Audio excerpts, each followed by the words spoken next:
Bonjour les amis, bonjour les frérots, j'espère que vous allez bien. Moi de mon côté, je vais bien. Merci beaucoup les gars, merci. En tout cas, ça me fait énormément plaisir de vous revoir encore une fois de plus. En tout cas, c'est vous qui êtes en train de me motiver à vouloir encore faire des efforts dans ma vie pour que je puisse vous conscientiser. Parce que ça me fait plaisir lorsque les gens me disent que je suis la voix des sans-voix. En tout cas, je suis le bâton des aveugles. Donc, j'aide les jeunes à s'améliorer, j'aide les jeunes à se faire conscientiser. En tout cas, ça me fait énormément plaisir. Alors, aujourd'hui, là, nous allons revenir directement sur un autre sujet, les gars. Oui. Les gars, vous savez, je vais vous dire une vérité cruciale aujourd'hui, là. Euh, Tous ceux qui sont nés avec vous, c'est-à-dire vos sœurs, vos frères biologiques, ne sont toujours pas vos sœurs, ne sont toujours pas vos frères. Oui les gars, ça va choquer aujourd'hui là. Toute personne qui est née avec vous, biologiquement, c'est-à-dire votre frère de même sang, et de même, votre frère de même mère, même père, n'est pas toujours votre frère. Oui les gars, dans la vie, il faut savoir distinguer, il faut savoir discerner quelles sont vos vraies connaissances, quels sont vos vrais frères. Pour moi, personnellement, lorsque j'envisage la fraternité, n'est pas un problème de sang, mais la fraternité est un problème de, de socialité. Oui, la prise en charge, la personne qui est à votre côté, qui est avec vous pendant les moments les plus difficiles, pendant les moments que vous êtes en train de chercher, vous êtes en train de vous battre pour réaliser vos rêves, ceux qui combattent à vos côtés là, ce sont vos véritables frères. Oui les gars, ceux qui sont là, juste en train de dire que c'est mon frère, c'est mon frère, et pendant que tu es en train de souffrir, pendant que tu es en train de lui demander de l'aide, il ne réagit même pas, il ne te voit même pas. Ça, ce n'est pas ton frère. Oui, c'est une vérité qui va choquer tout le monde, hein. Mais je m'en fous. Même si vous ne m'aimez pas, je m'en fous. Je suis obligé de dire oui.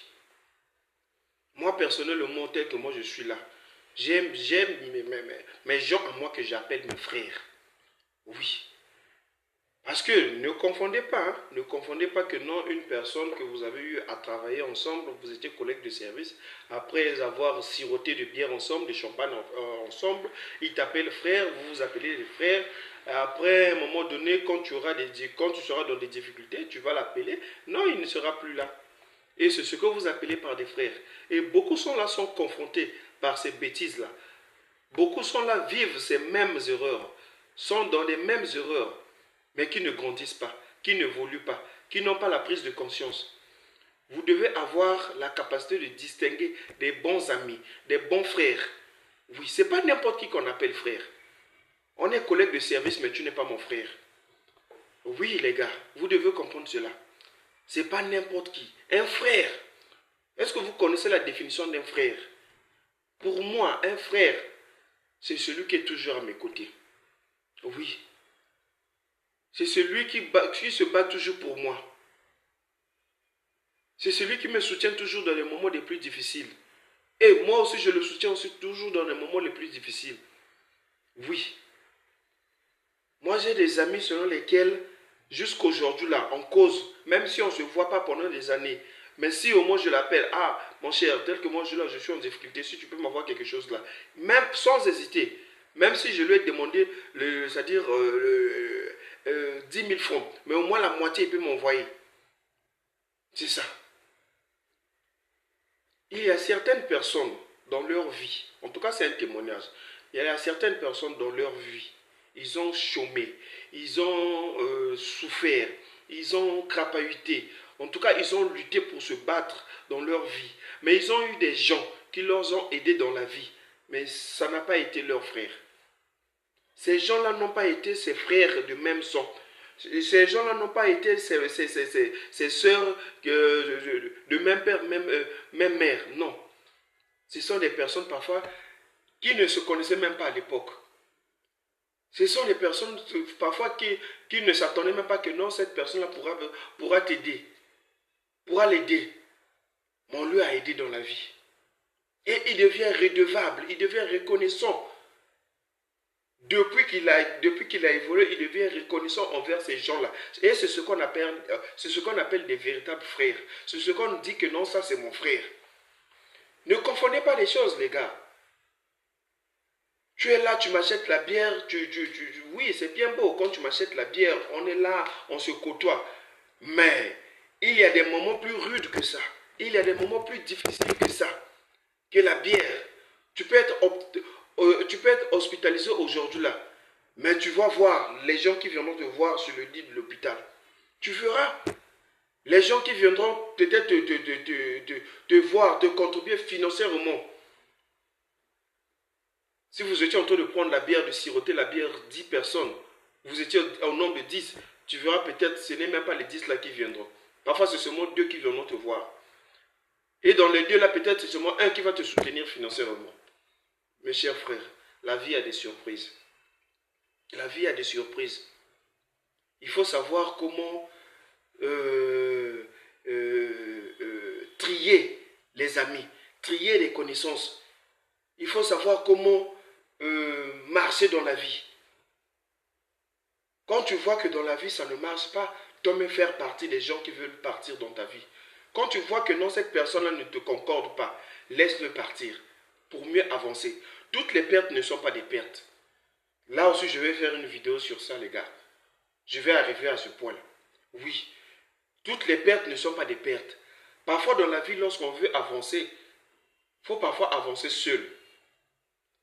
Parfois dans la vie, lorsqu'on cherche à réussir, il faut parfois laisser les gens, les mauvaises personnes partir de ta vie pour mieux progresser dans la vie. Oui les gars,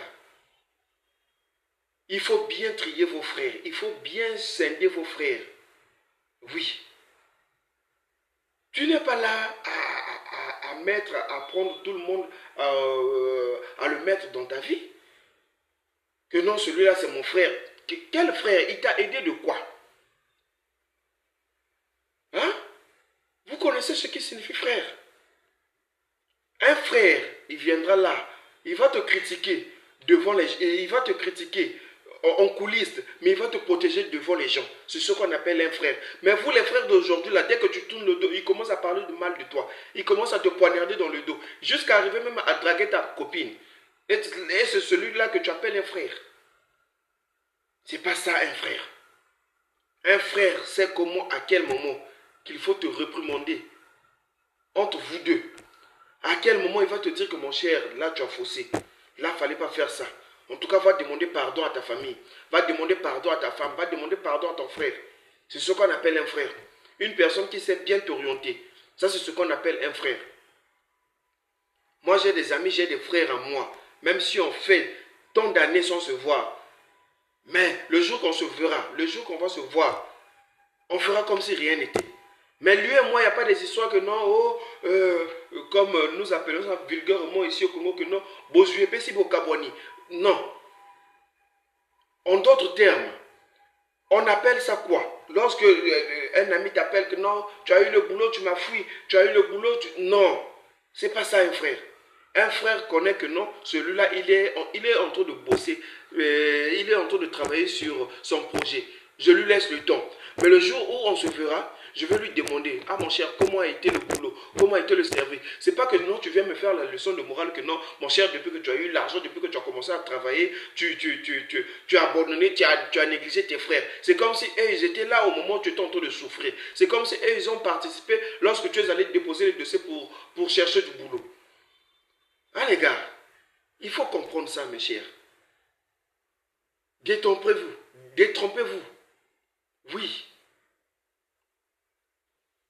Vous ne pouvez pas rester là toute une vie en essayant de plaire à tout le monde, en essayant de dire que non, celui-là, je ne peux pas le laisser partir parce qu'il m'achète la boisson, parce qu'il me donne des femmes, parce que j'ai une dette morale. Vous connaissez la dette morale? Est-ce que vous connaissez la dette morale lorsqu'on parle d'une dette morale?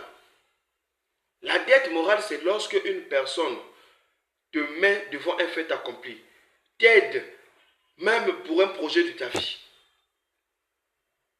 Ça, là, en tout cas, tu as la dette morale de la personne. Mais ce n'est pas une personne qui t'a acheté la boisson, tu vas dire que non, j'ai sa dette morale. Oui, les gars, vous devez comprendre cela. Il y a de ces gens-là, il y a même moi-même, ce que je vous parle là, c'est mon expérience moi-même acquise. J'ai eu des gens, j'ai eu des amis. Euh, je suis allé, j'ai négocié un boulot envers lui. Il m'a dit que non. Non, je suis allé négocier un boulot envers lui. Je suis allé. Il y a son ami à lui qui avait ouvert un truc. Je suis allé, en tout cas c'était un gros à moi, je suis allé pour négocier un boulot. Le gars me demande, tu connais un tel? Je dis, oui, oui, il fut mon chef comme ça, comme ça, comme ça. Et le gars me dit que, ok, il n'y a pas de souci, comme tu es son petit, d'accord, je vais te prendre. Je vais t'appeler demain. J'arrive demain comme ça, rien, aucun appel jusqu'à présent. Mais quelques jours plus tard, quelques mois plus tard, j'aurais appris que c'est mon grand à moi là, que j'appelais vraiment mon grand, qui était allé me torpiller là-bas, qui était allé me dire du mal là-bas. Que non, lui il est comme ça, lui il est comme ça, lui il est comme ça. Ça m'a fait mal. Oui. Parce que à l'époque là, vraiment, je cherchais du boulot. J'avais vraiment... euh, j'étais vraiment comment je peux dire, vraiment, j'étais dans le chômage. Je cherchais un boulot. Mais pour moi, je me suis dit que c'était une opportunité pour moi parce que ça devait me faire plaisir. Ça devait m'aider peut-être à payer le loyer, à nourrir la famille. Mais il est allé, il m'a torpillé. Je ne sais pas qu'est-ce qu'il avait même bénéficié de m'avoir torpillé là-bas, d'avoir peut-être gaspillé ma réputation là-bas. Mais cela ne m'a pas peut-être empêché d'avancer, d'aller encore déposer les dossiers ailleurs. En dehors de ça, j'avais eu encore un autre boulot plus que ça. Et quand il m'a vu un jour, il a fait semblant, c'est comme s'il ne connaissait rien. Et il ne connaissait rien. Mais moi, je savais déjà que non, c'est lui qui avait fait. Mais tout cela m'a permis, ça m'a formé. Ça m'a formé, ça m'a permis de ne pas baisser les bras, de ne pas compter sur personne. Oui, dans la vie même, les membres de votre famille vont vous décevoir, vont vous disculper, c'est-à-dire vont vous écarter, hein? Vont vous torpiller, vont vous faire du mal, vont vous poignarder dans le dos, les membres de votre famille. Donc il faut savoir choisir ses frères. Oui les gars, un frère, c'est celui quand il va dans un milieu, il constate qu'on est en train de parler du mal de toi. Il va plaider ta cause. Il va prendre sa part. Il va dire que ça c'est mon frère. Vous ne pouvez pas parler du mal de lui. C'est ce qu'on appelle par un frère. J'ai encore un autre témoignage. Toujours ça à propos de mes vieux. Un gros à moi que je considère toujours. Je lui ai appelé une autre fois. Une autre fois, je l'avais appelé pour lui demander toujours de l'aide. C'est une autre personne, un autre grand. Je lui ai demandé de l'aide. En tout cas, je lui ai dit que je suis toujours en chômage. Trouve-moi un emploi. Si possible, vraiment, ça me ferait plaisir. Lui me dit que, ok, il n'y a pas de souci. Je te tiendrai au courant. Toi et moi, nous allons travailler. Il y a un projet là que nous allons travailler sur ça. Je dis, ok, il n'y a pas de souci. Toujours dans ça, parce que quand je contacte comme ça, je contacte au moins 4 à 5 personnes que je leur mets vraiment la puce à l'oreille. Au cas où il y a une opportunité qui se présente, en tout cas, tenez-moi au courant. Et j'ai eu un ami à moi qui m'a dit, ok, prends ce numéro-là, tu appelles. J'ai pris ce numéro, j'ai appelé le gars. On a commencé à travailler un projet ensemble avec le gars. Le jour de l'inauguration du projet, mon gros à moi que j'avais appelé qui m'avait dit que non, nous allons travailler tel jour, tel jour, tel jour. Ce même gros-là, je l'ai vu à ce projet-là, avec d'autres personnes que lui, il a eu à prendre. Quand il m'a vu là, il était choqué. Et moi, je ne lui ai dit rien. Au fond de moi, je me suis dit, c'est ça la vie. Tu dois être fort mentalement.